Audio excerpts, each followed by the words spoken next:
Soy María Sol Borja, hoy estamos en Esto no es político con Karen Sichel. Ella es abogada, ha sido funcionaria pública, es docente y nos acompaña para hablar un poco de esta trayectoria y de su recorrido, también como mujer en el mundo de la política, en el mundo de la academia. Vamos a conversar un poquito de todo aquí en el cafecito en La Mariscal, en Quito. Vengan, tómense su cafecito, nosotros también estamos esperando que nos suban el nuestro. Gracias por acompañarnos, Karen, qué gusto tenerte aquí, bienvenida. No, gracias por la invitación, Sol. Estábamos conversando un poco antes de un poco lo que se viene para ti. Voy a empezar quizá por esa parte. Estás pronta a salir por un tiempo del Ecuador, vas a ir a hacer tu doctorado, decías. ¿Cómo se siente empezar una nueva etapa después de haber pasado por un gobierno, que siempre pasar por un gobierno es turbulento, ¿no? Es quizá una transición, vas a seguir haciendo política. ¿Cómo ves tus próximos días? Sí, bueno, me voy, o sea, tengo ahorita estas emociones encontradas porque no es fácil irse, no es fácil irse y parte de mí piensa que no me voy a ir completamente, yo siempre voy a estar regresando porque el Ecuador es mi casa. Yo tengo una conexión muy fuerte con mi país, es decir, yo sé que ahora en la modernidad la mayoría de personas no se identifica tanto con la nación o con su país. Yo sí siento que hay algo bien especial de que en todos los lugares en los que yo pude haber nacido, nací aquí, mis abuelos están enterrados aquí, me criaron aquí y llevo eso en mis venas y es por eso que yo pienso que sí, voy a estar educándome en el extranjero, pero mi familia va a estar aquí y sin duda yo voy a estar continuamente regresando. Y la decisión de irme a hacer un doctorado fue una decisión difícil, porque finalmente un doctorado son 4 o 5 años, en donde tú estás confrontando tus ideas que creías más personales, ideológicas, más intelectuales, pero después de haber pasado por el gobierno, yo sentía que eso es lo que yo tenía que hacer. Es decir, yo necesitaba un momento de reseteo, necesitaba un momento de sentarme a pensar y a investigar sobre cómo es que podemos sacar este país adelante. Entonces, no sé si es que voy a seguir haciendo política en la manera, salud, en la manera tradicional, digamos, como se piensa, pero me voy a pensar y me voy a educar para tratar de entender cómo podemos hacer para sacar a nuestro país adelante. Es decir, de eso se trata mi investigación, cómo podemos construir un Ecuador más pacífico, un Ecuador menos complicado, porque mi paso por la política me hizo ver cómo todo un poco se cae a pedazos. Y eso es lo que me llevó a aplicar al doctorado y eso es lo que motiva ahora mi educación. ¿Y la primera vez que tú participas en política fue en el gobierno de Guillermo Lasso? Depende. Como funcionaria, quiero decir. Como funcionaria, sí. Yo había asesorado en el Consejo de Participación Ciudadana y Control Social Transitorio, particularmente en el asunto de las evaluaciones y a los funcionarios que iban a ser removidos. Sí. Pero, digamos, como funcionaria pública, sí, era la primera vez que yo me involucraba con el sector público. Y fue justamente después de haber regresado al país, es decir, yo me fui a hacer mi maestría. Estuve unos meses aquí y me involucré en el sector público. Y como te digo, lo que yo vi del sector público es un poco esto. Perdón mis estornudos. Salud. Es un poco esto de yo iba a los medios, veía que los medios eran distintos. Yo les endiosaba a los medios, ¿no? Porque yo soy una fan del periodismo. A mí me parece que cumplen un rol cívico. Entonces, pero yo de repente al involucrarme en ese mundo me di cuenta que no hay mucha responsabilidad, no hay profundidad, la información muchas veces es compartida no con el análisis que corresponde, no con la seriedad que corresponde. En el mejor de los casos, no hablemos de los casos en donde existe corrupción. Entonces sí, para mí esa fue una experiencia que me cambió la vida, porque yo pude entender de mejor manera lo profundos que son los problemas que tiene el país. No solamente hablemos de los políticos, hablemos de los ciudadanos, de los académicos. Yo como siempre me ha gustado la academia, yo veía las noticias y veía a los expertos, ¿no? Decía, wow, qué inteligente, qué valiente, como dice. Y luego encontrarme con que muchas personas son pagadas, muchas personas, no sé. O sea, ¿te sirvió de alguna manera para aterrizar en la realidad del país? Porque quizá cuando uno es muy joven y todavía sin tanta experiencia, puedes idealizar un país y pensar que los procesos son simples y no ver que también hay una carga desde los ciudadanos, desde todos los actores de la sociedad. ¿Qué tal ese aterrizaje? Como decir, wow, esto ha sido muy fuerte. Muy fuerte porque a los lugares a los que yo iba, por ejemplo, cuando estábamos haciendo esto, yo iba a universidades principalmente, ¿no? Yo informaba en universidades y hablábamos y a veces los chicos me hacían preguntas y a mí me encantaba porque era como regresar a dar clases. Yo había dado clases algunos años en la San Francisco y me gustaba muchísimo. Pero al salir también habían estas personas que me decían, no se olviden de nosotros, ayúdenos, hagan algo. Y me dolía en el corazón, realmente es una cosa que yo llevo aquí, les llevo aquí, no me he olvidado de ellos, pero también me daba ganas de decirles, yo no les voy a salvar, es decir, nadie les va a salvar. Aquí no va a venir un Mesías y no nos va a resolver los problemas y la consulta, y es un mensaje que yo comencé a repetir mucho, esta no es la solución, no estamos hablando de la solución, porque sería mentirles, y yo me rehusaba a mentirles a los ciudadanos. Entonces, sí, es decir, creo que los ecuatorianos hay cierta parte que estamos esperando a que venga la gran solución, a salvarnos de todos nuestros problemas, y realmente si es que no reaccionamos y no nos damos cuenta que el trabajo viene de a uno, estamos perdidos. Pero también es difícil pedirles a los ciudadanos que el trabajo venga de uno cuando sus necesidades básicas no están resueltas, ¿no? O sea, pienso en los niveles de inseguridad. Por ejemplo, si no tienes una mínima garantía sobre seguridad, si es que estás viendo las condiciones de vida en Durán, en Esmeraldas, ahora último, incluso con este derrame de petróleo, hay inundaciones, es decir, hay mucho en el contexto que requiere una atención del Estado, que requiere una respuesta de, a ver, tienes que tener salud, tienes que tener educación, y capaz cuando tenga mis necesidades básicas, salud, educación, y que al salir a la esquina no te maten, capaz de ahí puedes empezar a pensar como ciudadano, porque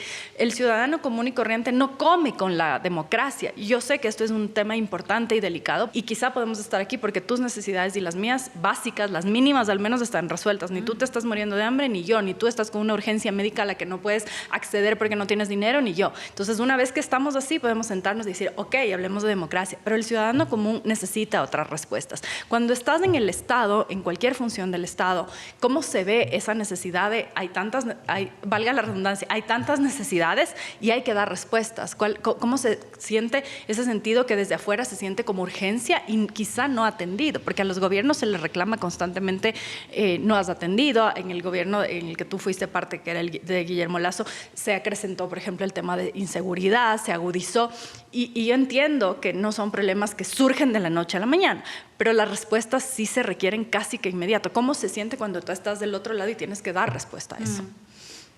Me gustaría hablar en dos fases, lo que tú acabas de hacer referencia. La primera es algo que a mí me gusta mucho. Bueno, a mí me gusta mucho la filosofía, me encanta leer sobre filosofía, y la pregunta que tú estás haciendo en el fondo es, primero hay una diferencia entre tú y yo versus el resto de ecuatorianos que tienen una realidad muy distinta a la nuestra. Y a veces cuando yo tuve esta experiencia de poder ir y ver, ¿no? O sea, de frente, y ver estas mujeres que particularmente me tocaban las manos y me decían, por favor, no se olvide de mí, y yo no les he olvidado, yo me ponía en su lugar, ¿no? Es decir, estas personas que viven en una pobreza, en una necesidad, gentecita que está esperanzada en que el siguiente político no les robe, ¿no? Que les dejen de ver la cara.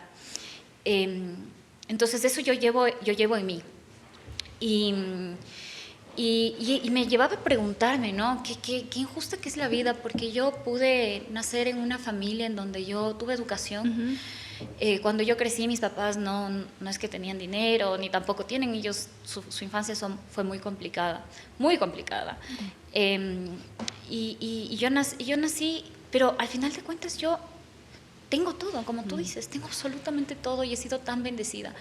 Y cuando veía la realidad de los otros ecuatorianos, yo decía, qué injusta que es la vida, que a algunas personas les da tanto, familia, educación, casa, y a otras personas les da tan poco.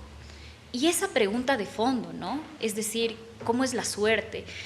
Yo llamo la suerte. Hay muchos escritos sobre esto. Esto es súper interesante. Hay filósofos que, por ejemplo, John Rawls, ¿no? John Rawls odia la suerte. Entonces él dice, todo lo que tú piensas que te mereces, no te mereces.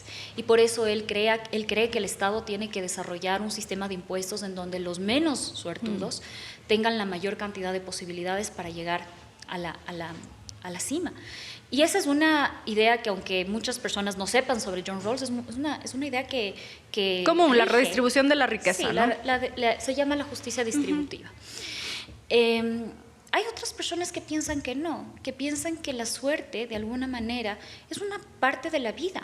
Es decir, cada uno, es una manera más compleja de entender esto, ¿no? Pero digamos, cada uno llega al mundo con ciertas cargas y es tu responsabilidad tratar de lidiar con esas cargas. Es decir, heredamos no solamente los ojos de mi madre o la nariz de mi padre, sino heredé de ellos sus cargas y sus cargas psicológicas, emocionales y sus cargas en riqueza y en pobreza también. Y eso es parte de lo que implica ser la condición, existir como un ser humano. Pero bueno, entonces solamente quería hacer esa digresión porque creo que hay distintas maneras de entender la desigualdad. Y cuando uno está en el gobierno, yo estuve en el gobierno, creo que es un caos, Sol, porque uno se levanta un día y simplemente habían coches bombas, me acuerdo, un día me levanté y estaban explotando coches bombas. Otro día me desperté, fui a trabajar y los grupos criminales estaban amenazando en las cárceles y habían secuestrado. Y todo esto era en gran medida a la posición del expresidente de yo no voy a negociar con las mafias, yo no voy a negociar con las mafias, esta es mi posición ética, mi posición política, y ahí estaban las consecuencias. Y como tú dices, los que sufrían de esta decisión eran los ecuatorianos, la inseguridad se dispara. Y es una pregunta que yo discuto con mis alumnos y les digo, ¿qué van a hacer ustedes cuando ustedes van a estar sentados en esa silla? En la silla de asambleísta o en la silla de presidente o de asesor del presidente como yo estuve. Le van a decir al presidente, presidente, negocie, por favor, nos están matando. O le van a decir, no, presidente, siga con la guerra y siga. Si es que nos ponemos a ver en el fondo, yo creo que es una postura ética al final de cuentas, pero para mí fue muy difícil navegar estas ideas que yo tengo, éticas, con lo que te dice la evidencia sobre la violencia en las drogas, y es precisamente de eso se trata mi investigación de doctorado. ¿Cómo podemos hacer como gobernantes, como políticos, para navegar estas necesidades sin comprometer completamente tus principios éticos? Porque esa es la pregunta. A veces yo creo que en el Ecuador a los políticos les deshumanizan. Entonces, claro, Lazo, Correa o quien sea, ¿no? Y la verdad es que es un ser humano que está ahí sentado. Claro, y que decide sobre las vidas de millones de personas. Y decidió sobre la vida de millones de personas, y decidió si es que negocia, si es que no negocia, cómo se sientan a negociar, que es la pregunta de la literatura. Es decir, si es que ahorita sacamos un libro, el último libro sobre la guerra contra las drogas, lo que te están diciendo los académicos es, ¿cómo negocias con el narcotráfico? Ya no si negocias, ¿cómo lo haces? Porque el problema es que la política de guerra contra las drogas lleva a una violencia interminable en un mercado global, en donde las víctimas son los ciudadanos, los niños a los que les cortan la lengua en Durango. Entonces, y es por eso que yo voy a hacer el doctorado, porque creo que estos problemas no merecen una respuesta rápida, Sol. Es decir, no es cuestión de levantarse un día, sí, soy de derecho, soy de izquierda. Claro, no es tan simple. No es simple. Y en algún momento conversábamos tú y yo y te decía, el problema es que en la política no hay mucho espacio para la complejidad y para la sensatez. No hay mucho espacio. Es decir, si es que se escucha que alguien dice algo, cojo esto y lo multiplico, lo saco de contexto. Y la verdad es que tenemos un problema súper complejo. No hay una posición correcta, no hay una salida correcta. Y si es que nosotros no ponemos la verdad sobre la mesa y decimos, ok, esta es la evidencia, estos son los datos, estas son las estrategias, ¿qué vamos a hacer?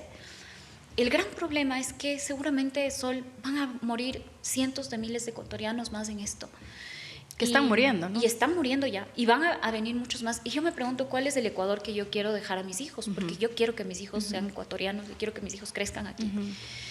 Y yo no quiero que sea un Ecuador de violencia, pero tampoco quiero que sea un Ecuador de la pillería, ¿me entiendes? O sea, yo veo que las personas mucho le exigen a los políticos, pero pocos se exigen a sí mismos, y a eso me refería hace un momento.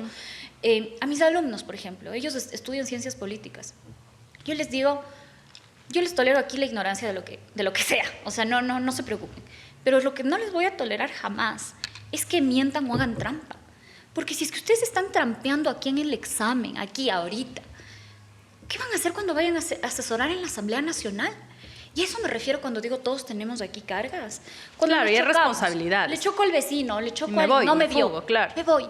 Dios mío, digo, Y luego estamos indignadísimos en redes sociales con los... Pero con también, Karen, ¿no crees que eso está relacionado, sin ningún caso querer justificar, sino tratando de darle una explicación, con cómo han fallado las instituciones también? Muchas gracias. ¿Cómo han fallado las instituciones? Porque al final, si tienes instituciones en las que funciona la trampa, entonces lo vas a seguir haciendo. Ahora, alguien decía que se va a sacar el pasaporte y tú ves las quejas para sacar los pasaportes, que no hay la cédula igual, pero afuera han vuelto y eso era algo que se había eliminado. Ya no veías, tú sacabas tu turno, llegabas y ya. Ahora afuera hay gente que por $80 tú les pagas los $80 y te entregan la cita y ya puedes entrar. Entonces es como nuevamente esta falla institucional arrincona a las personas. No quiero decir, porque a ver, si tú tienes que sacar un pasaporte y es un tema de vida o muerte que le ha pasado a gente que tiene un familiar enfermo o que tiene una boda, que tiene algo que es urgente, que tiene que resolverse ya, y te ponen para 6 meses y después sigues aplastando el botón y sigues aplastando y no hay, ¿no crees que eso también arrincona a la gente? Espérate, que es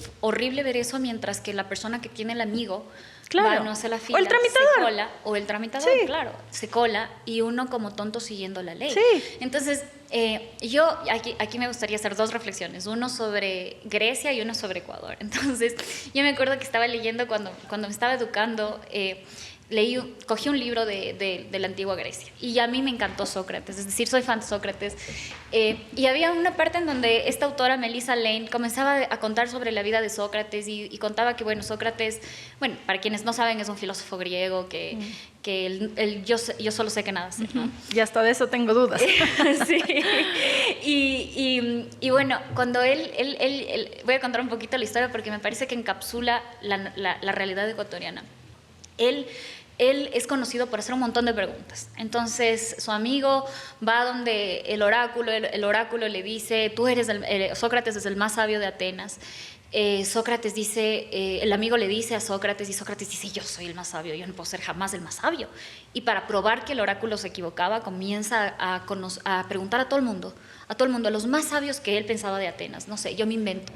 Me voy donde Rafael Ollarte a hablar de derecho constitucional, o donde Ismael Quintana, o donde Hernán Salgado, o sobre valentía, me voy donde un general, o sobre valor. Entonces, no. Cuando él comienza a hablar con esta gente que él pensaba que eran tan sabias, porque todo el mundo les reconocía como tan sabias, se da cuenta que esta gente no sabía nada. Es decir, sabía mucho sobre ciertas cosas pequeñas, pero si tú le preguntabas a él qué es justicia, qué es virtud, qué es honestidad, ¿qué es piedad? No sabían contestar. Y entonces él llega a la conclusión que los humanos sabemos ciertas cosas. Es decir, yo soy abogada, sé hacer una demanda. Pero pregúntame a mí qué es justicia. Pregúntale a un estudiante qué es justicia. O al Rafael Ollarte. Lo digo como referente, no lo digo. ¿Sabrá qué es justicia? ¿Sabrá lo que tú decías hace un rato? Si es que se siente en el poder, ¿sabrá qué vida vale sobre cuál otra? Porque eso también hemos visto, o sea, grandes currículums luego sentados en el poder y resultados pobres. Exactamente. Entonces, tú hablabas de esto y tú decías, quizás las personas están arrinconadas a esto. Y me recuerda porque cuando Sócrates hacía esto, se da cuenta que Atenas estaba corrupta en el sentido de los más pillos eran considerados los más inteligentes. Y habían voces que defendían esto. Y él decía, no puede ser, no podemos vivir una vida así, tiene que haber algo más importante, tiene que haber la virtud, ¿no es cierto? Y es esa voz disidente que hasta el último día de su vida, porque bueno, Sócrates lo juzgan, lo matan, y él decide morirse en un juicio injusto, siguiendo a su conciencia. Por eso es tan inspirador para mí, porque después de más de 2000 años, él es ese ejemplo de haz lo que tu conciencia te dicte. Y yo no sé, Sol, pero yo creo que hay casos en donde los ecuatorianos se ven arrinconados, ¿no es cierto? Arrinconados, la corrupción es tan sistémica, pero creo que es la excepción. Yo creo que en general no estamos acostumbrados a respetar el principio de igualdad ante la ley. Y eso implica desde no me colo en la fila hasta cuando yo me emborracho no voy a manejar y si es que me encuentran no le pago al policía. No. Primerito lo que yo hago es, mi apellido es tal, por si acaso. Usted no sabe quién soy. Y esas cosas para mí, son una de las cosas que más me enoja, porque Nosotros se supone que vivimos en el siglo XXI, se supone que ya nos deshicimos de la monarquía o del Estado absolutista, en donde ahí sí el apellido y la nobleza se suponía que valía algo. Se supone que pasamos guerras por esto, ¿no? Los ilustrados se supone que nos dieron toda esa filosofía para que nosotros vivamos bajo el principio de todos somos iguales. Pero en el Ecuador, Sol, yo creo que nadie quiere ser igual. Yo creo que es lo peor que te puede pasar, ser igual ante la ley. A ti te tocó pagar la multa, qué tonto. A ti te tocó irte a la cárcel, qué tonto. Y realmente a mí, eso es lo que yo digo, cuando critico a la ciudadanía, critico este tipo de actitudes. Yo sería incapaz de criticarle a la señora que me dio la mano y me dijo, ayúdeme. No, sería incapaz. Incapaz. Hay un poquito de empatía, ¿no? Pero sí soy muy cuestionadora de estas personas que creen que saben todo, o de estas personas que se dan el lujo de insultar en medios. Y claro, cuando les toca cumplir la ley, o cuando les toca a ellos apegarse a la ley, o ser iguales ante la ley, no, ahí sí no les gusta. A nosotros, a nuestra sociedad, creo que nos encanta el privilegio. Hay bastante tela que cortar por ahí, pero quisiera que nos cuentes también un poco sobre ti. ¿Cómo era esa Karen pequeña, esa Karen niña, hasta que llegó a este espacio de lo público donde empiezas a construir tu propia voz? ¿Cómo eres? Estoy mucho más cómoda hablando de lo otro. Yo sé que sí.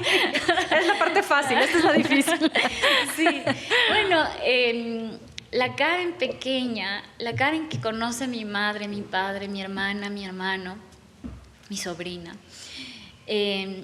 La Karen pequeña era una Karen terrible. Eras traviesa.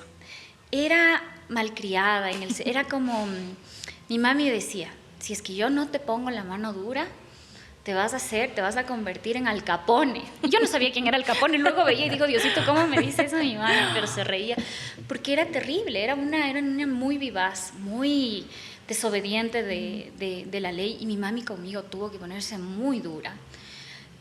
¿Pero qué hacías? ¿Por qué? ¿Qué hacías? Me mandaba a comprar el pan. No me mandaba. Es decir, yo hacía cosas por mi propia iniciativa.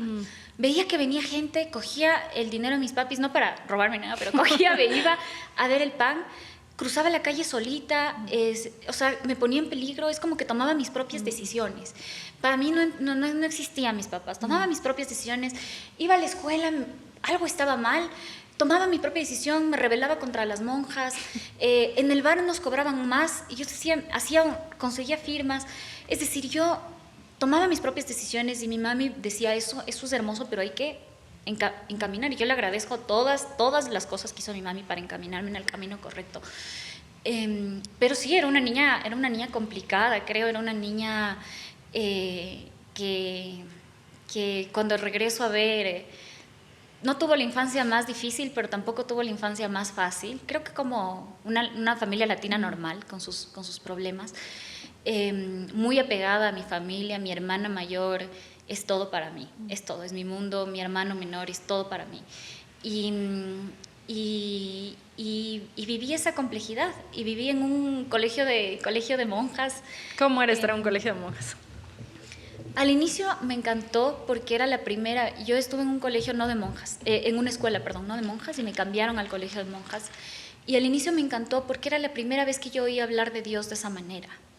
Y la religión es filosofía, y me encanta la filosofía, y entonces yo iba y decía, wow, esto es lo que dice Dios, que así tenemos que comportarnos.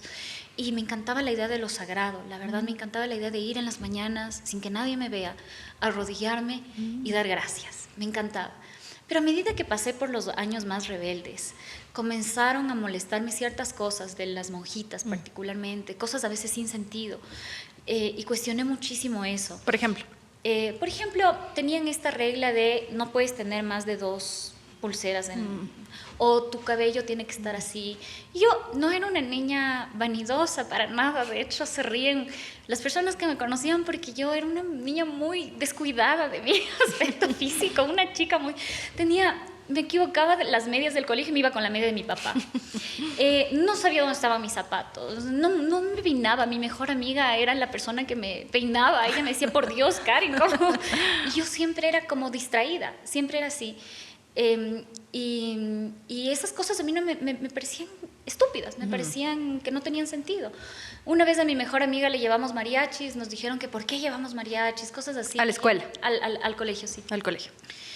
Y entonces, claro, yo tenía esa personalidad de como, a ver, pero ¿cuál es la verdad? O sea, ¿pero por qué me estás diciendo esto? Explícame en términos que yo te pueda entender, porque esto es razonable. O sea, tenías posturas críticas. Sí, sí creo que desde pequeña tenía posturas críticas, sobre todo cuando algo me parecía que no me cuadraba o era una injusticia. Pero eso no siempre es bienvenido cuando, en el caso de los niños en general, niños y niñas, pero quizá incluso más con las niñas, porque las niñas más hay un mandato, que tienes que ser obediente, que lo que tú decías, no tienes que estar peinadita casi que siempre con el vestido. Ahora quizá menos, pero hace unos años eso todavía seguía siendo un mandato importante y pero era un colegio de monjas, ¿no? Bueno, yo estaba en un colegio de monjas solo de niñas, solo femenino. Entonces, al menos ahí no tengo una distinción. Pero yo creo que no les gustaba, independientemente de quién les critique, ¿no? Claro. Pero tampoco quiero ser injusta. Las monjas a mí me dieron mucho. Me dieron a Dios de alguna manera. Me dieron y me separaron de Dios, pero finalmente yo en mi vida me volví a unir a la fe.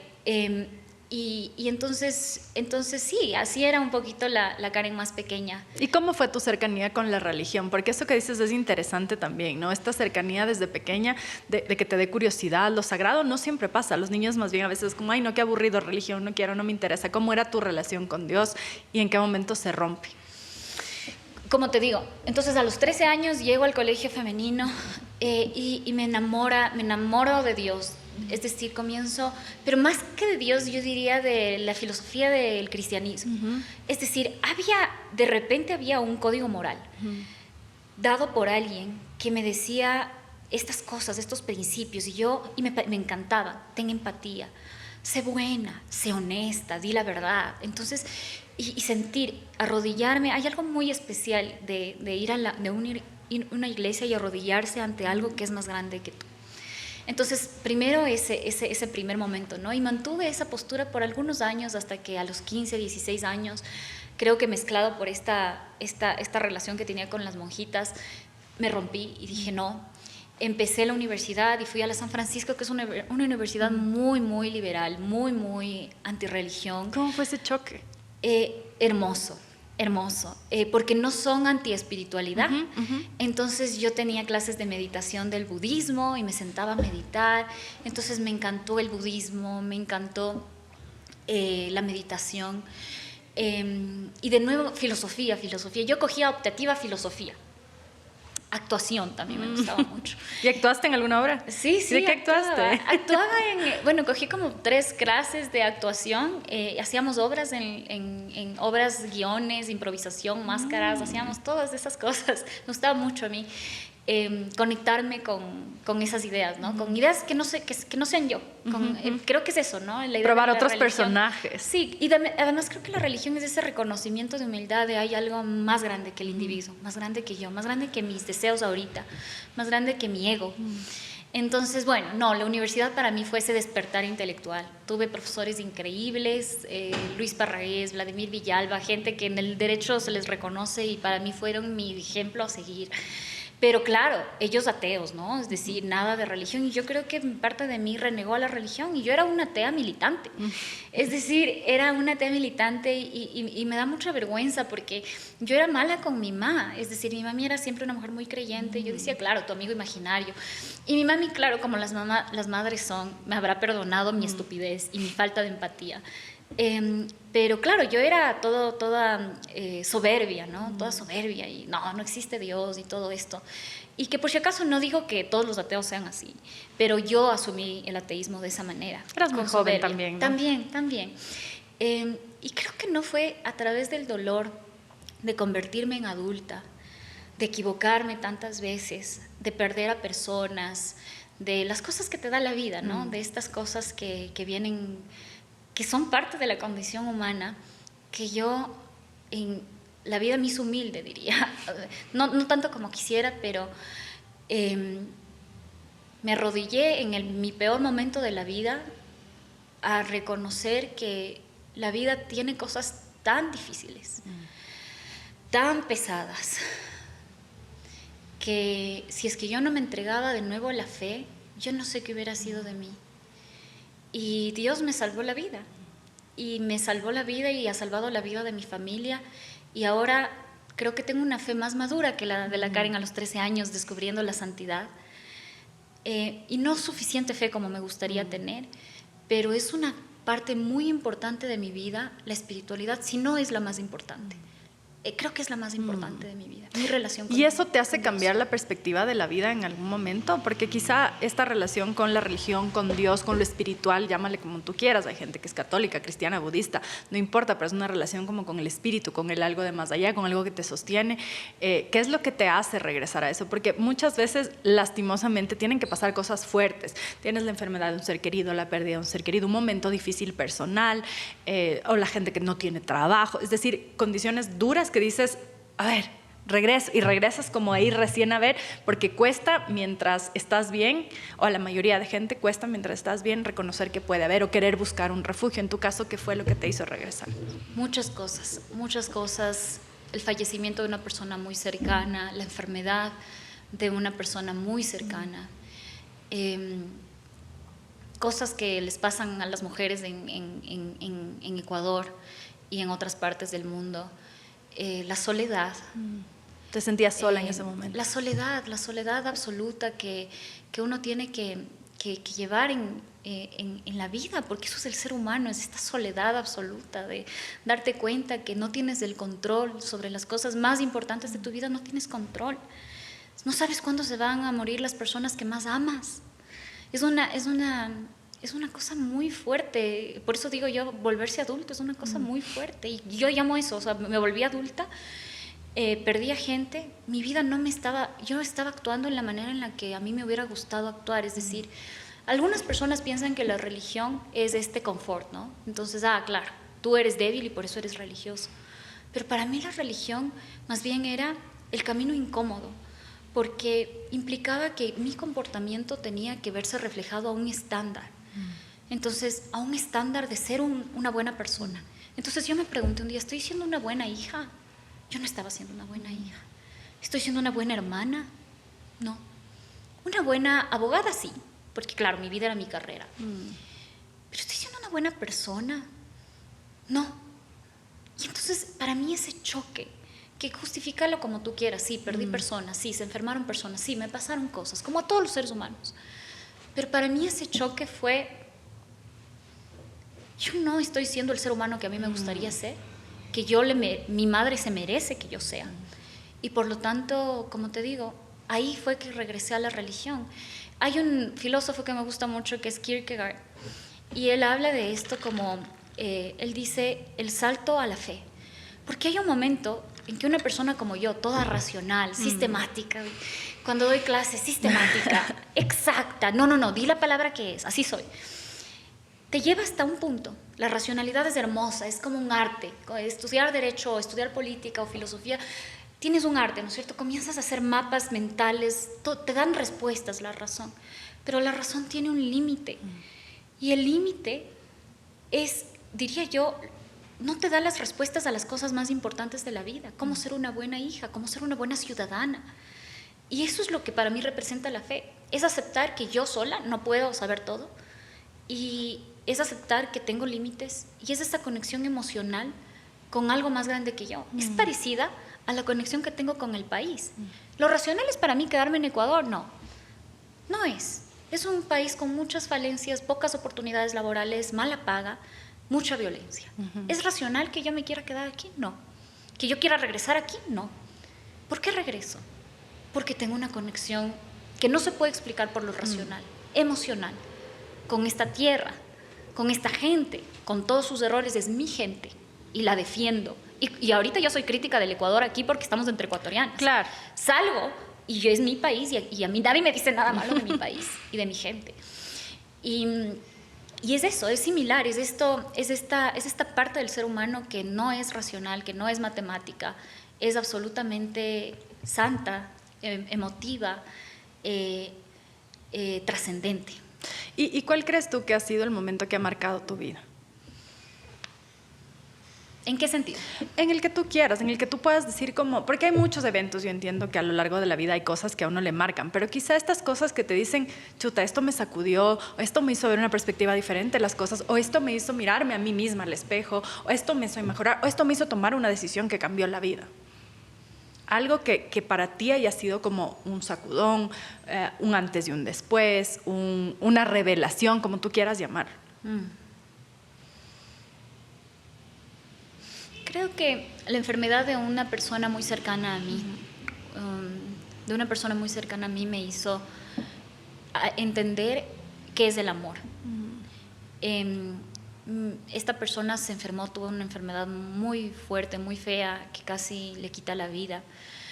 Y es una de esas personas que dan el sentido a mi vida. Y es una enfermedad mental. Y estar para esa persona, creo que ahí entendí lo que es la rendición absoluta. O sea, yo era capaz de sentarme y decirle a Dios, llévame a mí, pero que ella se sane. Y eso, ese momento, creo que ese completo estoy aquí de rodillas, Señor, hasta aquí llegué, básicamente, ¿no? No hay nada más que yo pueda hacer. Y el acompañarle a una persona que tiene este tipo de problemas, creo que es de las cosas más hermosas que me han pasado en la vida, porque me hizo entender que el amor es lo que puede cambiar todo, puede cambiar todo. Ella se recuperó, ella está bien, y es un ser increíble, increíblemente compasivo, es un ejemplo de vida. Y aprendí a amar. Amar es estar ahí, amar es saber que las personas no son perfectas, que tu país no es perfecto, que tú no eres perfecto, estoy llena de errores y defectos, pero es ese trabajo diario son esas personas, son esas miradas, son esos momentos que hacen que todo, absolutamente todo valga la pena. Y para ti, ¿cuál es ese defecto con el que bregas, ese defecto personal? Porque a veces ese defecto, dado la vuelta, es la mayor virtud. Y yo siempre digo cuando me siento aquí a conversar con gente cuál es un defecto, cuál es un error, y después te dicen y tú vas, en un extremo es algo bueno y en el otro, o sea, en el equilibrio es algo bueno. Pero yo qué sé, cuando te dicen soy muy perfeccionista, bueno, si eres muy perfeccionista puedes ser súper exigente y eso puede ser malo, pero también puedes ser muy organizado y eso puede ser bueno. En tu caso, ¿qué es de esa o característica quizá, para no hablar de un defecto, sino esa característica que quizá la gente diría, Karen es esto, y que en un extremo puede ser algo negativo y en el otro lado puede ser algo positivo? Profesionalmente, pregúntale a quien quieras, mi peor defecto profesionalmente hablando, y voy a decir una cosa de entrevista de trabajo, pero es un gran defecto, es mi perfeccionismo.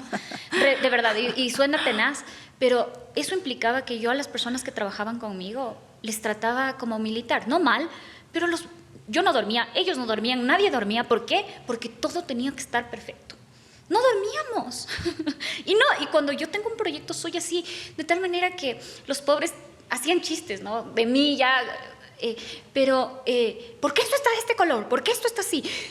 Porque tiene que estar perfecto, todo tiene que tener un sentido. Y no es bueno, pues. No, ¿y en qué momento te olvidas de que las cosas no son perfectas? ¿En qué ¿O te momento? acuerdas que no, las cosas no son Cuando perfectas? ya teníamos que entregar todo y decía, Dios mío, si es que no dejo ir esto, se cae todo, es decir, no es eficiente. Entonces, para mí sí es un gran defecto, y cualquier persona que ha trabajado conmigo te va a decir, sí, no, qué bestia, o sea, es decir, ya, pues Karen, ya te estoy mandando lo que me estás pidiendo. No, perfecto, tiene que ser perfecto. Entonces, profesionalmente, creo que es un defecto porque no me permite avanzar. Creo que personalmente,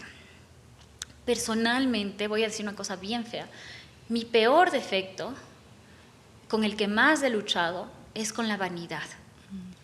Es pero estoy muy consciente de ese defecto, por si acaso. Y es una cosa que yo no quiero ser. Ya he sido la Karen vanidosa, ya he sido la Karen soberbia, la Karen la más inteligente del cuarto, la Karen que siempre tiene que ser la más inteligente del cuarto, la mejor estudiante, la que gana la beca, la que, etcétera, etcétera, etcétera. Y eso nunca me hizo feliz. Es decir, estaba en la Universidad de Oxford, graduándome con méritos, completamente vacía por dentro. ¿Qué crees que faltaba? Creo que me faltaba el propósito. Es decir, si yo seguía haciendo mi vida por la vanidad, no iba a llegar a ningún lado. Me faltaba el propósito. Y entonces eso también para mí cambió mi perspectiva, y me hace... Cuando yo estuve en el gobierno y fui la vocera y se me acercaban muchos y me decían, wow, ¿cómo hablas? ¿Cómo te expresas? ¿Cómo sabes? Para mí hubiera sido muy fácil decir, ay, gracias, y crecerme, ¿no? Pero yo como sabía que este era mi defecto con el que yo tengo que luchar, yo, muchas gracias, y muy alejada. Tal así que yo creo que hay personas que han de decir, esta persona es media rara, es media extraña, porque sí, no me gusta, no, sé que esa es como mi droga. Pero Sí, ¿cuál me es el gusta cable a tierra que te jala y te dice, te estás yendo muy allá? Y porque además puede pasar, o sea, en el ámbito de la política, ser una figura pública, hablar, tener opiniones, por un lado es una cosa que puede ser problemática, porque ya vamos a hablar de eso, los ataques y demás, pero por otro lado también hay esta parte en la que bravo, los aplausos, los dan Karen, la mejor, valiente, sí. sí. Entonces es fácil que puedas un poco marearte y que ese ego que siempre anda rondando en la vida de todos nosotros, de repente sea más grande que lo que tú decías hace un rato, que el propósito. Entonces, ¿qué es lo que a ti te hace aterrizar? Yo creo que son estos principios que no se me fueron fáciles construir a lo largo de mi vida. Como yo te decía, la religión a mí me trae un estándar, ¿no es cierto?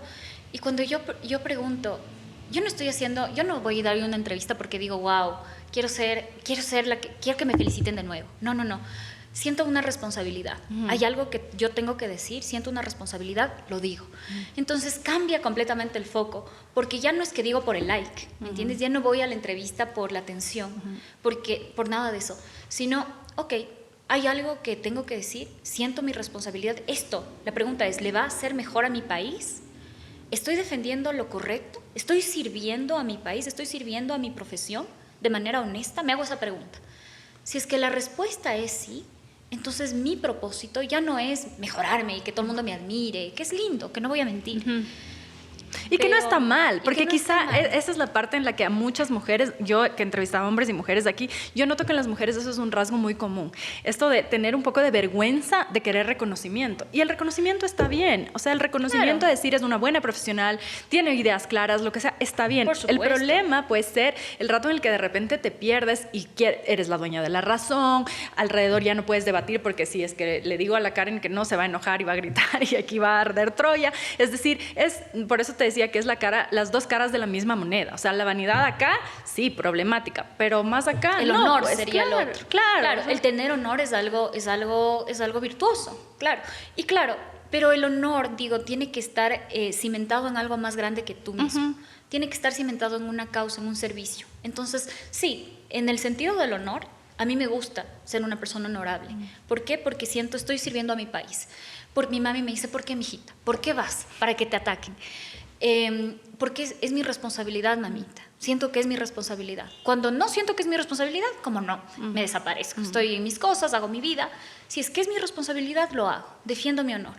Pero otra cosa sería, y creo que es muy fácil perderse en las redes sociales, sí, claro. y coges el like, y todo es endorfina. Las adicciones. Es una adicción. Es muy fácil hacerte comentar todo, Sí. todo, para recibir atención. Sería muy fácil. Y yo por eso me mido mucho con las cosas que digo, porque creo que tengo que hacerlo en la medida en la que yo sienta que es un servicio a algo. Y en esa medida me mantengo. Entonces, para mí... Pero no deja de haber vanidad, Karen, en el hecho de pensar que lo que uno dice, y te digo yo que hago análisis, opinión, reportajes, o sea, yo creo que de todas maneras hay en mayor o menor vanidad el hecho de pensar que el hecho de que yo diga algo, a alguien le va a importar, porque bueno, supuesto. Sí, seguramente a alguien le va a importar, porque si no, no nos seguirían, no estaríamos en este programa y demás. Y lo que quiero decir con esto es que reconocer que siempre va a haber este grado de vanidad, por un lado, y por otro lado, no sé, quizá, y ahí te pregunto un poco, cómo se modula esta superioridad moral que puede dar el conocimiento, ciertos privilegios, es decir, no, yo que he hecho esta investigación sé de lo que estoy hablando, tú no sabes, y eso se ve mucho hoy en el discurso político.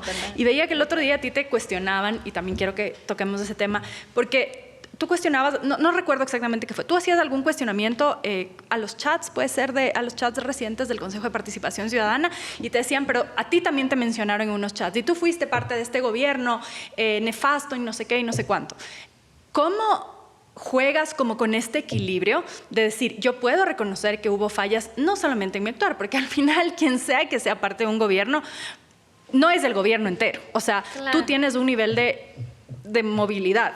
Puedes hacer ciertas cosas dependiendo en qué función estás. Si eres un ministro o una ministra, vas a tener más responsabilidad, más poder y sobre todo más cuentas que rendir que si eres un asesor o si eres un funcionario de rango medio, que si eres el presidente de la República. Entonces, ¿cómo se juega en esta dualidad de por un lado poder decir, chuta, sí, o sea, que a veces puede hasta llamar al silencio, ¿no? A mí cuando dicen es que la prensa, a veces es como que, sí, María Sol, cállate, porque la prensa ha hecho un papel nefasto. Sí. Quiero decir, como institucionalidad en ciertas cosas. En otras cosas sí voy a defender, pero en otras es como que tú misma dices, sí, ya no los puedo defender, amigos.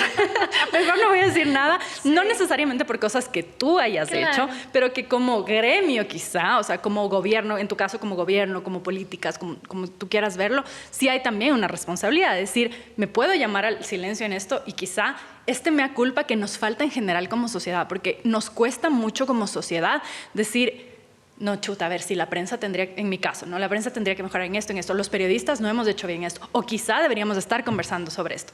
¿Cómo manejas tú esto? ¿Cómo crees que se puede hacer de cara a los ciudadanos un acto de transparencia en el que, en lugar de estar viendo constantemente la paja en el ojo ajeno, que está bien, es parte del juego democrático, pero que también hace falta como regresarse a mirar y decir, o sea, ¿cómo juegas entre de qué me hago responsable, de qué no me hago responsable? ¿En qué momento puedo alejarme de esta superioridad moral? Decir, ustedes los oponentes, yo soy celeste, verde, azul, amarilla y ustedes rojos, blancos, negros, son malos, porque es muy común eso.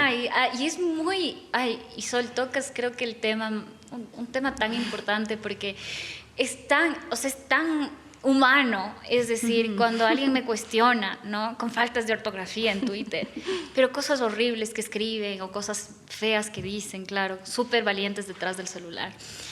Es muy fácil para mí, yo diría, Dios mío, claro, ¿no? Es decir, me dicen, es que esta señorita, esta niña no sabe nada de lo que habla.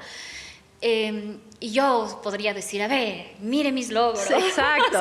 Mire mis títulos. Exacto. Usted ha hecho esto con tal persona, usted se graduó con tantos méritos. Claro, sería terrible, ¿no? Sería una cosa de que terrible. Sí pasa, ojo. Pero claro, hay una voz pequeña, porque no soy una santa, que dice, Dios mío, este hijo de su madre. Pero, y creo que requiere mucho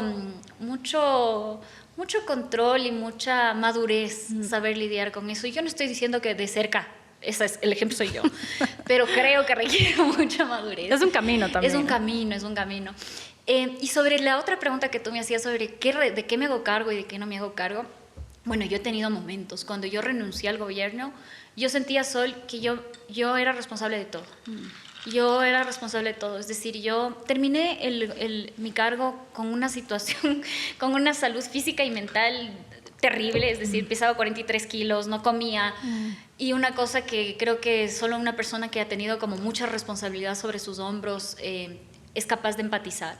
Yo sentía que le fallé al país, yo sentía que le fallé a mi madre, sentía que le fallé a todo el mundo, sentía que me fallé a mí misma, sentía que todo era culpa mía. Pero porque a raíz de que la consulta, porque tú eras vocera de la consulta, claro. ¿A raíz de que la consulta no pasa o a raíz de qué es lo que dices, esto es mi culpa? ¿O a raíz de que el gobierno se termina? ¿A raíz de qué empiezas tú a sentir que era culpa tuya? A raíz de que perdimos. A raíz de que perdimos, para mí esto era culpa mía. La consulta. No, y luego cuando sale el presidente, yo decía, otra hubiera sido la cosa si es que ganábamos. Pero hablamos de la consulta, perder o ganar la consulta. Sí. Pero de ahí, digamos, la mente de uno no es racional, ¿no? Entonces, todo era, yo veía algo eso era mi culpa. Esto también es mi culpa. Esto es mi culpa. Sí, ¿por qué no hice nada? ¿Por qué no pude hacer más? Entonces, yo pasé de ese escenario de culpa absoluta, que de alguna manera es un escenario bastante... o sea, suena mal, ¿no? Pero es también, yo creo que bastante complaciente con uno mismo, porque cuando eres culpable de todo, tu ser no se responsabiliza de lo que realmente eres culpable. Pero bueno, esa era mi situación, mis emociones, y yo pasé por un proceso que finalmente llegué y dije, bueno, ¿de qué me encargaron a mí? Me encargaron de hacer una consulta. Me encargaron de hacer reformas constitucionales. Esas eran mis responsabilidades. Y creo que por eso yo respondo. Es decir, si es que alguien viene y me dice, aquí hiciste esto mal, esto estaba mal pensado, yo respondo por eso. Respondo por eso porque ese era mi trabajo. Por el resto, que yo no creo que yo debería responder. Yo, no sé, a veces me dicen, es que tú, los chalecos, y yo digo, Dios mío, no era mi responsabilidad. Y yo creo, Sol, y no estoy aquí y que me critiquen, porque que me critiquen, y lo digo no mal, lo digo que me critiquen. Pero yo creo que yo le serví al país, o sea, yo hice todo por servirle al país. Yo era una funcionaria tan responsable, yo dormía 1 hora, 2 horas al día. Cuando estábamos haciendo la consulta, y eso te pueden decir los chicos que trabajaban conmigo, no dormíamos, nos turnábamos media hora, despiértate, sigue haciendo, sigue escribiendo, sigue investigando, media hora, despiértate. Y como yo soy así militar, yo creo que le serví al país, yo creo que hice lo mejor que pude con lo que me equivoqué, seguro me equivoqué, que no estaba bien, seguro hay algo que me puedan criticar. Pero regresando a ver, creo que por eso yo puedo responder. Si es que hay algo que se le tenga que endiligar a alguien, la creación de las preguntas, obviamente siempre con la asesoría del presidente y todo, pero esos documentos que yo hice, con los que trabajé, esa es mi responsabilidad. El resto no creo, pero siempre estoy abierta a la crítica, es decir, como exfuncionaria pública creo yo que uno tiene que bajar la cabeza y escuchar. Y ahí entramos un poco en este tema por el que habíamos iniciado, por el que yo te invité, de hecho, a este podcast, que es ser mujer política y ser mujer joven política, en un mundo que todavía sigue siendo muy de hombres, ¿no? Si bien ya la participación de las mujeres incluso está regulada, hay incentivos para que haya más participación. Y hablábamos ese día que coincidimos en un evento, Karen y yo, que no se trata solamente de la cantidad, que a mi modo de ver, y ella tendrá su opinión, es necesario. Yo sí creo que todavía lastimosamente en una sociedad tan desigual es necesario que haya estas cuotas, pero no es la primera que cruza, sino es la mejor. O sea, hacer el esfuerzo de buscar la mejor abogada o la mejor candidata que puede ser a la vicepresidencia para que la mitad de la población esté participando en política. Ese es mi punto de vista. Ahora, tú participas como mujer en un mundo todavía de hombres, y el escrutinio de las mujeres es muy diferente. En tu caso hubo muchísimo escrutinio por joven. Si hubiera sido mayor también habría sido por vieja. No se liberan de eso las mujeres, y hay mucho escrutinio, que si flaca, que si gorda, que si chiquita, que si fea, que si guapa, hay mucho a eso. Y en tu caso incluso hubo estos chismes, ¿no? Que se metió con fulano, está embarazada de sutano, que en el caso de los hombres eso no pasa, y yo no creo que sea algo fácil de lidiar. Me parece que uno sonríe con condescendencia, pero si es que me pongo en tus zapatos, y si tú eres mi hermana, mi prima, mi amiga, no me gustaría verla en una posición así, porque no es una posición bonita, y lastimosamente muchas mujeres hemos estado en ese sitio, en el que, logró el puesto porque era el amante de fulano, porque siempre tiene que haber un amantazgo detrás, o un padrinazgo detrás, o el papá le puso, el marido le puso, o el ñaño le puso, o sea, siempre hay un hombre detrás que avala tu trabajo. En la medida en la que quieras compartir, ¿cómo fue para ti esto? O sea, yo sí recuerdo este chisme horrendo de que Karen está embarazada de fulano, sutano, mengano. ¿Cómo se vive eso? Porque no es un escrutinio de tu trabajo, que es lo que tú decías. Como funcionaria pública tú vas a rendir cuentas hoy, mañana y siempre. Pero no sabía que el chisme era de un embarazo. Había ahorita, de todo. Pero seguro. Y no quiero tampoco entrar en... Luego me cuentas del chisme. Pero por suerte, eso no llegó a mí. Pero bueno, es decir, el escrutinio a mi vida sexual, a mi vida íntima. Imagínate solo, o sea... Que nada tiene que ver con el ejercicio de tus funciones. Pero además, yo soy, creo, una persona reservada. Muy pocas personas sabrán cómo soy, muy pocas personas saben lo que pienso sobre temas importantes. Me gusta eso, me gusta mantener mi vida privada. Y que de repente yo abra Twitter y vea el tuit de Esteban Torres diciéndome prostituta, básicamente, que es lo que dijo, ¿no? Dijo el historial, mi vida Todos sexual. conocemos tu historial, alguna cosa así, ¿no? Mi vida íntima. Lo primero que yo sentí fue vergüenza, ¿no? Como, qué vergüenza, porque ¿qué hiciste, Karen? A ver, espérate, ¿qué hice? Mi culpa, ¿no es cierto? Y lo segundo que sentí casi inmediatamente fue iras. No es posible, no es justo. Tú imagínate, un poquito de empatía, ¿no? Me maté estudiando para ser una de las mejores graduadas en Derecho. Me maté estudiando para graduarme con méritos de Oxford, para ganarme la beca. Me maté estudiando, pero me maté estudiando. O sea, yo era de las personas que se levantaba a las 4 de la mañana a estudiar, a leer, a ganar. Estaba en esa carrera, ¿no es cierto? Para que de repente haya llegado, ¿no es cierto? Haya llegado. Y nadie le importaba lo que yo hice. Es decir, nadie le importaba que yo di clases de 5 profesores, nadie le importaba que yo fui asistente de cátedra, que fui becada, que fui la primera mujer ecuatoriana en entrar al programa de política pública en la Universidad de Oxford. A nadie le importaba eso. ¿Quién era el novio? ¿Quién es el ex? ¿Con quién se acuesta? ¿Con cuánto se acostó? Y eso sí, para mí fue difícil. La verdad, para mí fue lo más difícil, seguramente, porque no estaba acostumbrada a que las personas estén metidos en mi cama, todo el Ecuador. Creo que más difícil debe ser para mi padre, creo que más difícil debe ser para mi hermano menor, para mi mamá. Para mí sí fue choqueante, ¿no? Sí fue tenaz. Pero creo que es también parte de estar en la política. La gente es... Pero ¿cómo se va cambiando eso, Karen? Porque finalmente, regreso a lo que decía hace un rato, el escrutinio público está ahí, pero no es lo mismo decir Karen no hizo bien su trabajo, o no me gustó las preguntas, o es una mala vocera, o es una mala política, cualquier cosa relacionada a tu trabajo, porque además ¿a qué hombre le dicen te acostaste con fulano citano, o le embarazaste a sutano fulana? Bueno, o... creo que sí les dicen, solo que es percibido de manera distinta. O sea, Sí quiero les decir, dicen. a nadie les dicen como cuestionamiento público, como, ¡ay, qué terrible este hombre! ¿Cómo? No hay esa carga. Es más bien que bacán que están. Ajá. Sí, y nosotros, bueno, la María Magdalena, la Ada Escarlata. Sí, claro. Aquí, yo creo que podemos comenzar a cambiar callándonos. Es decir, escuché algo, al menos como mujer o como hombre, no sé, y yo creo que es un tema de prudencia, ¿no? Me callo. Y es un tema de, ¿debería yo estar diciendo estas palabras? Es decir, ¿debería yo estar diciendo esto que escuché de Sol sobre su exnovio, sobre su vida? ¿Debería yo decir esto? ¿Debería yo replicar ¿Te estas refieres palabras? callar a no replicar en otros espacios? Sí, yo diría eso, pero no, nos encanta el chisme, nos encantan las cosas, este tipo de información, ¿no es cierto? Nos encanta, entonces nos encanta replicar. Entonces yo diría, lo primero es eso, pero quizás lo más importante es tener un poco de empatía.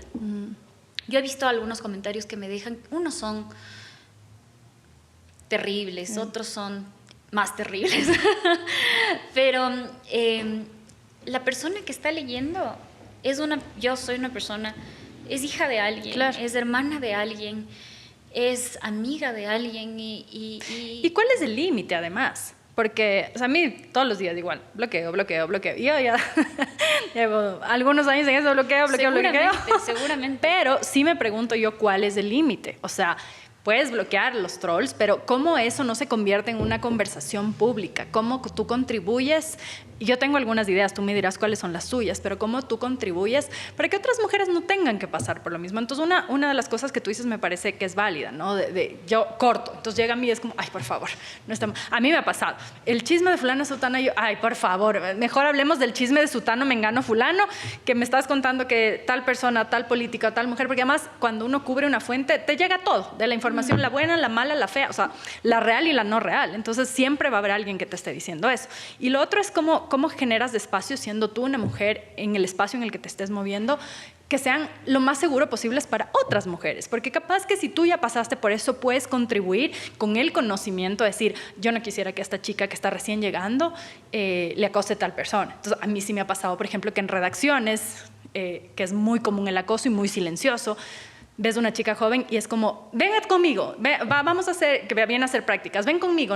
Y no necesariamente le dices fulano, sino que es como, ven, vamos a salir juntas a la asamblea, vamos a la cobertura que tú tengas, porque sabes que tú la vas a poder, entre comillas, cuidar, mientras que si se va con fulano, sutano, mengano, puede tener algún inconveniente, alguna situación incómoda, etc. Entonces, ¿cómo crees tú que ser mujer en estos espacios y esta experiencia que tú y como otras muchas mujeres han vivido puede servir para que tú no las repliques y más bien tú ayudes a generar estos espacios más seguros para otras mujeres?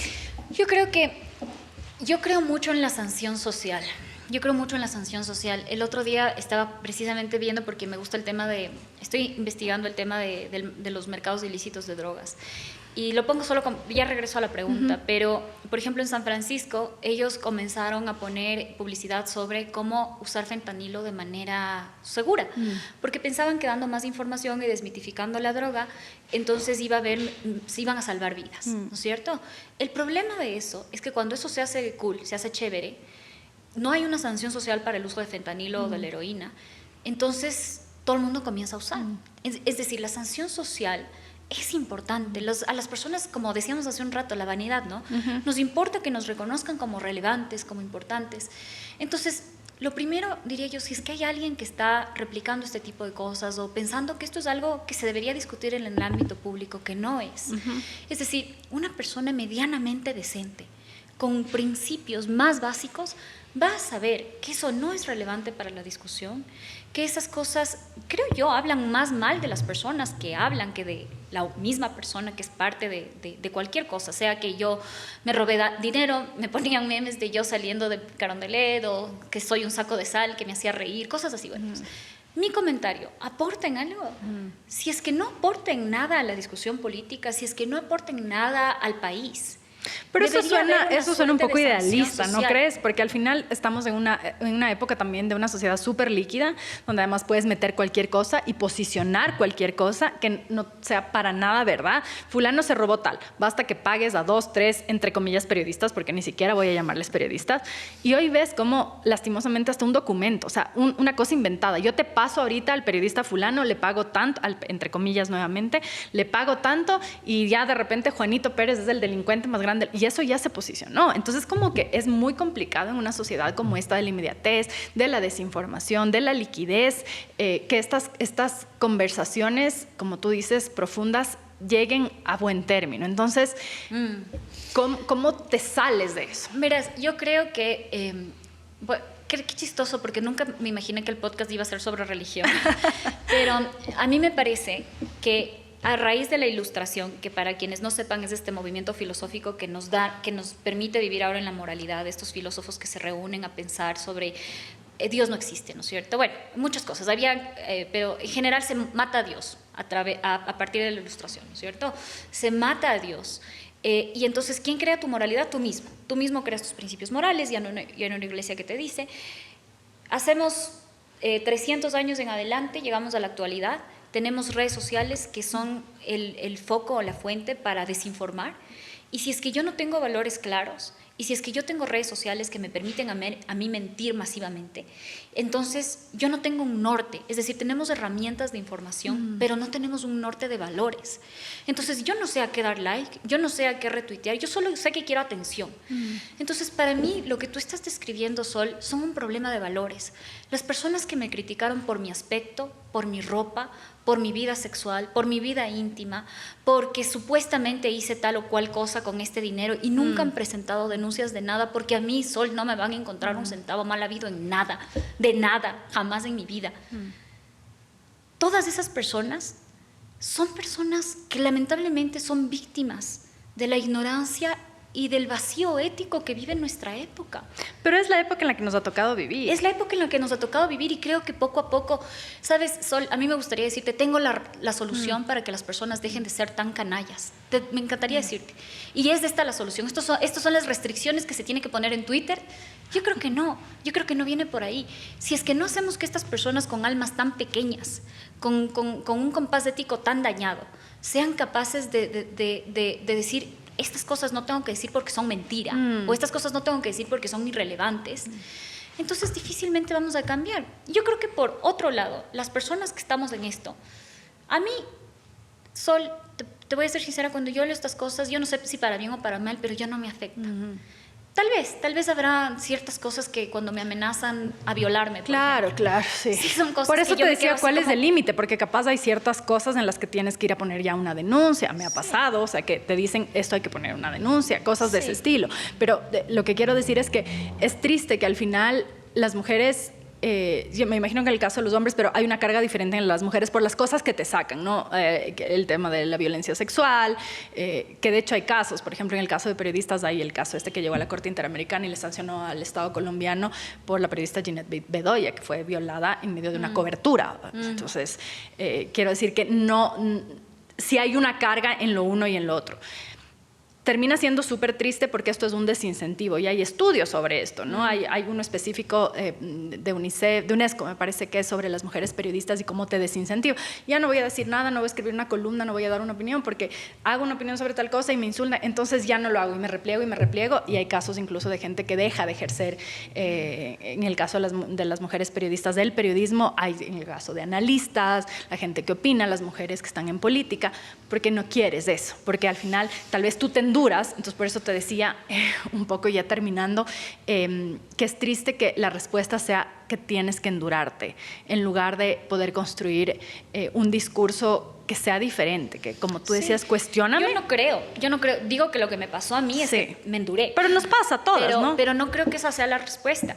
Yo creo que la respuesta tiene que venir de un proceso educativo, que nos va a costar años, Sol, que tal vez nuestras hijas no lo sientan, pero tal vez nuestras nietas sí. Pero es ese momento de, a ver, si es que yo escucho este tipo de cosas, que Karen se robó tal cosa, que Sol hizo tal cosa, que quien sea hizo tal cosa, y yo no soy capaz de tener el mínimo de decir, esto es basura, esto no escucho, o esto no reproduzco, si es que nuestra alma es tan pequeña como para quedarme en eso, entonces estamos mal y todo va a salir mal, porque el problema es que es un problema de empatía, es un problema de valores, de decencia, es un problema de no puede ser posible que haya gente que tenga el alma tan podrida. Creo que poco a poco, a través de educarnos, a través de reconocer que también las figuras públicas no son santos, son humanos, que requiere de mucha madurez política. El reconocer que una persona se puede equivocar, que un político se puede equivocar, requiere de mucha madurez política, requiere mucha madurez como sociedad. Y yo no creo que el Ecuador es muy infantil el Ecuador. Vemos la pelea de Noboa con Aquiles. Muy infantil. ¿Quién es más macho? ¿Quién es más fuerte?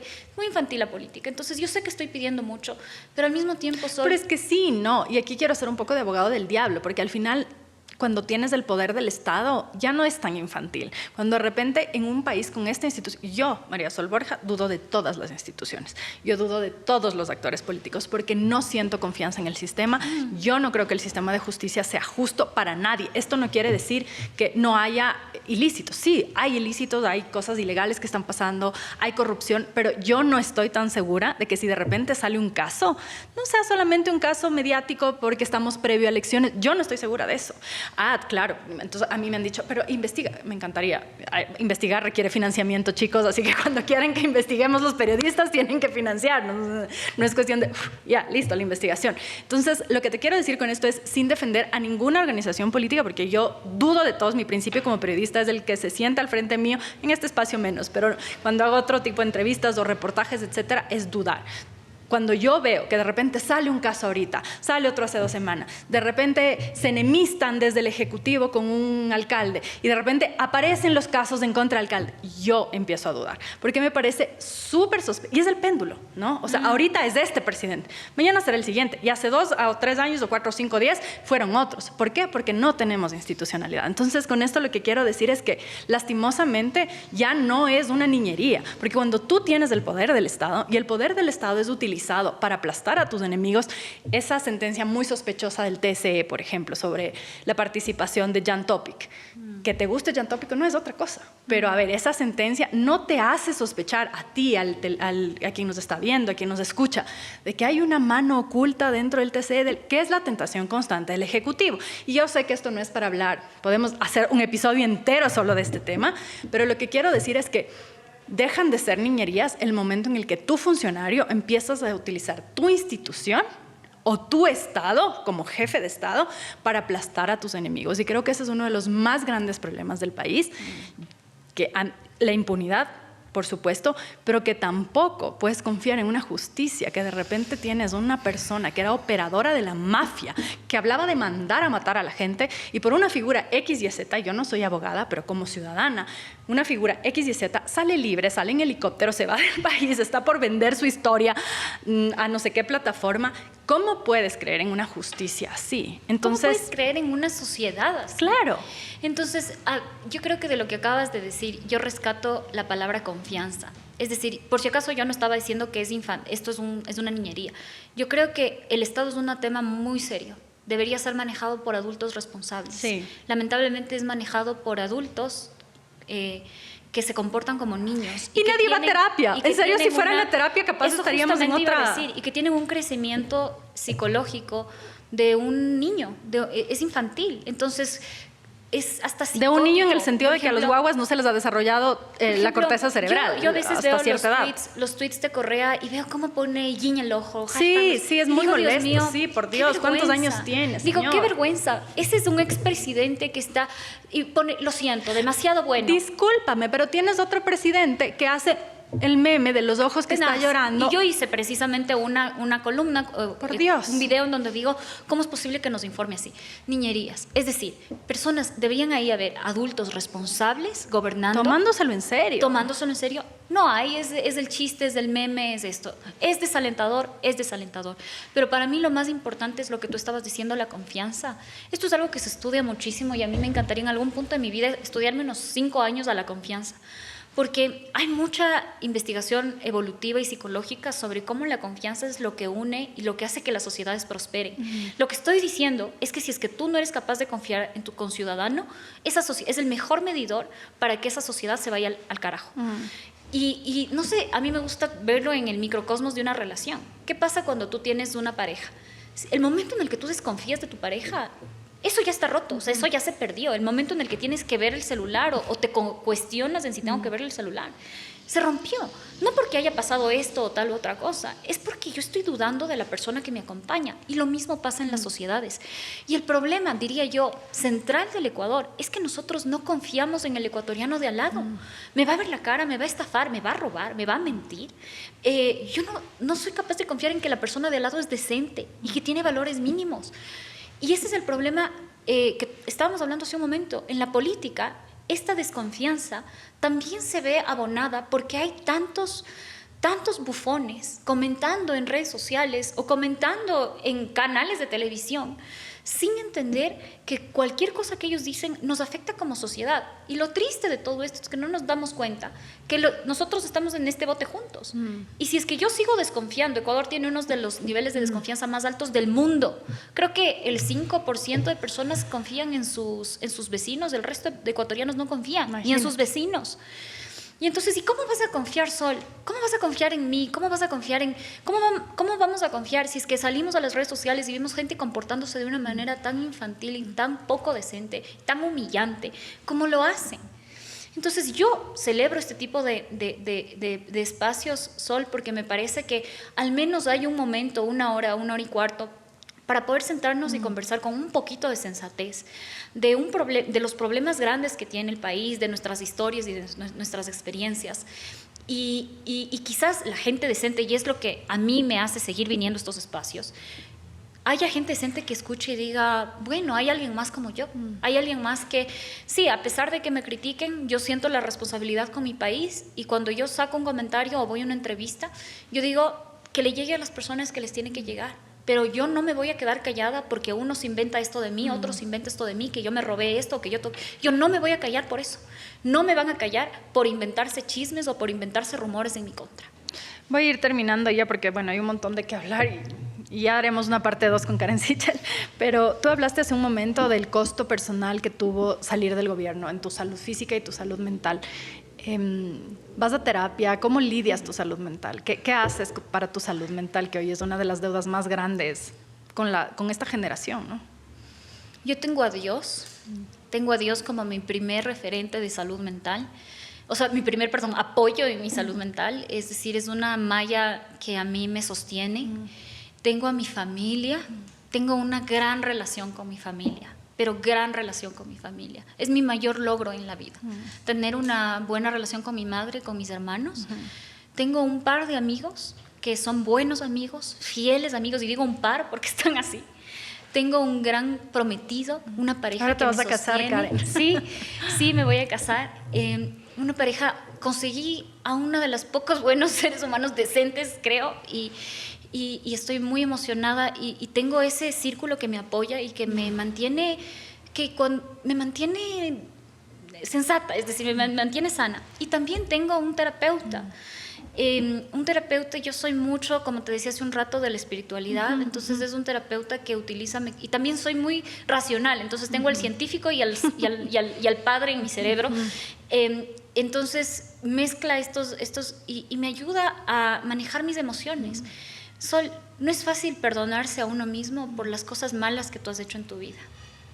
Creo que seguramente de las cosas más difíciles que uno puede hacer. Yo soy un ser humano que se ha equivocado y para mí ha sido muy difícil y me ha costado mucho tiempo perdonarme y perdonar a las personas que me aman por las heridas que me causaron. Y el hacer eso, yo sé que la terapia está de moda y me parece una buena moda, porque el hacer eso a mí me ha hecho probablemente una mejor persona, y seguramente si en algún momento retomo la política nuevamente me va a hacer una mejor política, porque no voy a usar el poder para revanchismos, ni para resentimientos, ni para, cuando dijeron esto de mí, no. Eso me va a permitir tener, ojalá, un poquito más los pies sobre la tierra y no tomar decisiones basadas en Karen, sino tomar decisiones basadas en el país, que creo que es lo que, como decíamos hace un rato, no muchos políticos hacen. ¿Eres muy dura contigo misma? Creo que soy muy dura conmigo misma. Y estoy tratando, por la terapia, de no ser muy dura conmigo misma, pero soy muy dura conmigo misma. Sé claramente, no me tienes que decir cuáles han sido mis errores. Yo sé claramente cuáles han sido mis errores en mi vida personal, en mi vida profesional, en todos los aspectos de mi vida. Y yo soy alguien que reflexiona y se castiga y sigue en eso y sigue en eso. Y eventualmente, como te dije, cuando yo salí del gobierno, eso se volvió insostenible y yo tuve que encontrar mecanismos para lidiar con eso.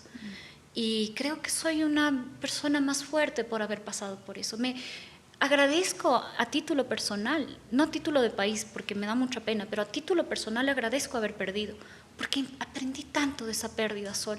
Aprendí tanta humildad, aprendí tanto de lo que es fracasar. Que era el primer gran fracaso, si quieres llamarlo fracaso. Es mi primer gran fracaso en mi vida profesional. En mi vida personal he tenido muchos. En mi vida profesional fue mi primer gran fracaso. Yo siempre había conseguido todo lo que me había propuesto. Y ese fue mi primer gran fracaso. Perder la consulta. Perder la consulta. Yo había la asistente del profesor, profesora, el trabajo que quería, la beca que quería, la universidad que quería, el trabajo que quería de nuevo, todo había conseguido. Ese fue mi primer gran fracaso. Y yo creo que, como digo, como país perdimos reformas importantes, pero a título personal agradezco porque me enseñó a ser una mejor persona. Y repito, yo no creo que se pueda hacer, yo creo que para ser un buen político tienes de alguna manera que tener estas experiencias de pérdida y de cables a la tierra que te traen y de sacudones para que tú aprendas que no eres todopoderoso y que tú aprendas que eres falible. ¿Cómo quedó tu relación con el presidente Lasso? Bien, es una persona decente. De hecho, ahora que estuve aplicando para el doctorado, él me apoyó con cartas de recomendación, con su confianza, con su apoyo. Y yo no puedo decir nada más que se ha portado muy decente conmigo, muy honorable conmigo. Y básicamente mi relación es esa. Veo sus tweets, no tenemos más relación laboral, no tenemos más relación de otro tipo, pero yo creo que él es un hombre decente y cuando veo que escribe en medios o cuando veo que hace cosas, lo felicito, me parece bien. Y esa es nuestra relación, digamos. ¿Piensas volver a hacer política eventualmente? Yo sé que es una pregunta bien a futuro porque tu carrera en política es relativamente nueva y hay mucho camino por andar, pero la gente que hace política difícilmente se le va ese bichito, porque si lo miras, como tú has mencionado durante todo este episodio, como un servicio, vas a estar tentada a volver a hacerlo. ¿Has pensado en el futuro, no necesariamente inmediato, pero volver a la política, volver a la función pública? ¿Te gustaría ser candidata a algo en algún momento de la vida? ¿Cómo ves eso? Yo no descarto. Yo voy a dar una respuesta. Mucha gente va de este tipo de preguntas. Sí, yo lo he pensado. No descarto. Al mismo tiempo, Sol, no quiero decir sí, seguramente en 5 años voy, porque la vida es, haz planes, ¿no? Y vas a ver cómo no pasan. La vida es difícil, pero sí me gustaría, pero lo único que te puedo decir es el momento en el que yo esté tomando esa decisión, yo voy a pensar, mi intervención en la política es la mejor manera que yo tengo para servir al país. y servir a mis ideales y a mis valores. Y si la respuesta es sí, me verás en política. Si es que la respuesta es no, me verás en otros lugares. En la academia me verás investigando. Es decir, yo no estoy aquí para crecer y crecer mi perfil, y no estoy en una campaña de no, sino en donde mejor pueda servir. A veces pienso, y es por mi religión, yo soy instrumento de Dios. Y digo, Dios, ponme en donde yo más sirva, en donde yo más ayude. Si es que eso es detrás de una computadora investigando, perfecto, me quedo ahí, yo no tengo por qué salir. Si es que eso es en la política, perfecto, protégeme. Si es que eso es en donde sea, pero yo no quisiera llegar a vieja, Sol, en mis últimos momentos de vida, que es algo que yo pienso mucho. A mí me encanta pensar en la muerte, me encanta pensar filosóficamente en la idea de la muerte. Y yo me pongo en ese lugar y yo digo, yo no quiero llegar y pensar, Dios me dio estos dones, esta capacidad de hablar, esta capacidad de comunicar, de pensar lo que sea. Hice lo que pude, puse al servicio de una causa más grande. Yo no quisiera llegar y que la respuesta sea no. Entonces yo hago todo lo que puedo para que cuando yo llegue y sea la Karen en 90 años muriendo, agonizando, yo pueda irme en paz diciendo, bueno, hice lo que pude, me equivoqué, ayudé lo que más pude, pero serví. Entiendo. Estas son unas preguntas breves para cerrar. ¿Quién es la persona que más te ha marcado? Mi madre. ¿Por qué? Madre. Porque es un ser humano extraordinario, es un ser humano sabio, es una mujer fuerte, sabia como ella sola. No es fuerte de dictadora, es fuerte de delicada, honesta como ella sola, honesta, valiente, curiosa, chistosa. Es chistosa, es una mujer tan chistosa, ocurrida, justa. Y es mi inspiración más grande en la vida, sin duda, es mi madre. ¿Cuál es tu mayor miedo? Mi mayor miedo es el que te acabo de decir, irme del mundo pensando que no hice lo suficiente para que mi país y mi tierrita sea un poquito más justa y un poquito, y la gentecita que sufra menos. Ese sería mi miedo, pensar que estoy muriéndome y que no cumplí con mi potencial ni con mi obligación de servir. ¿Qué es lo primero que piensas cuando te levantas? Lo primero que pienso cuando me levanto, seguramente depende del día. Seguramente depende del día. A veces debe ser esto es o esto. No, digamos, qué pena que no sea una respuesta más profunda. Depende del día, pero no sé si es lo primero que pienso, pero siempre pienso, al menos una vez al día, en agradecerle a Dios por lo que me ha dado. Y eso me refiero a mi familia, a mi pareja y a mis errores que me han traído hasta aquí y que me han convertido en la mujer que soy. Que si no me hubiera equivocado tantas veces como me he equivocado en la vida, no podría estar aquí diciéndote esto. No podría vivir estas palabras, tragarme estas palabras como me trago ahorita y decir lo que he aprendido. ¿Qué te hace llorar? Mi familia. Mi familia, pensar que les puedo fallar o pensar que a ellos les puede pasar algo, para mí es lo más sagrado, como te decía. Si es que yo pudiera decir, este es mi mayor logro, es mi familia, pensar que en algún momento nos puede pasar algo en nuestra relación tan hermosa que hemos construido, eso me hace llorar. También me hace llorar el sufrimiento de las personas, que es injusto. Cuando las personas llegan a este mundo y sin su culpa tienen vidas tan difíciles, y esa pena, esos ojitos que me veían y me besaban la mano de esa señora que le tengo en mi corazón, ese tipo de cosas son cosas que me conmueven hasta las lágrimas. Pero todo, la música también me hace llorar, las películas de amor me hacen llorar, los libros me hacen llorar. ¿Eres llorona? Soy llorona, soy completamente una persona llorona. Sí. Sin ninguna vergüenza, sin ningún empacho. Sí. O si te cuesta llorar, porque hay gente que es como llorona, pero que se traga, y hay otra gente que llora con mucha facilidad. Digamos que en privado soy muy llorona. Mi familia me conoce, saben que soy llorona. En público, difícilmente. Llevo puesta mi coraza a todo lugar al que voy, porque he aprendido que esa es lamentablemente, en mi experiencia, esa es la mejor manera de que no te digan que me embaracé de alguien. Ponerme esa coraza. Que igual te dicen, ¿no? Que igual me dicen. Ponerme esa coraza y ser militar y ser fuerte y entonces en lo público difícilmente me vas a ver llorar. En lo privado sí, en lo privado soy un ser humano que se conmueve por la belleza de las cosas. He llorado por un paisaje, he llorado por una música, me encanta la música. He llorado... ¿Qué escuchas? De todo.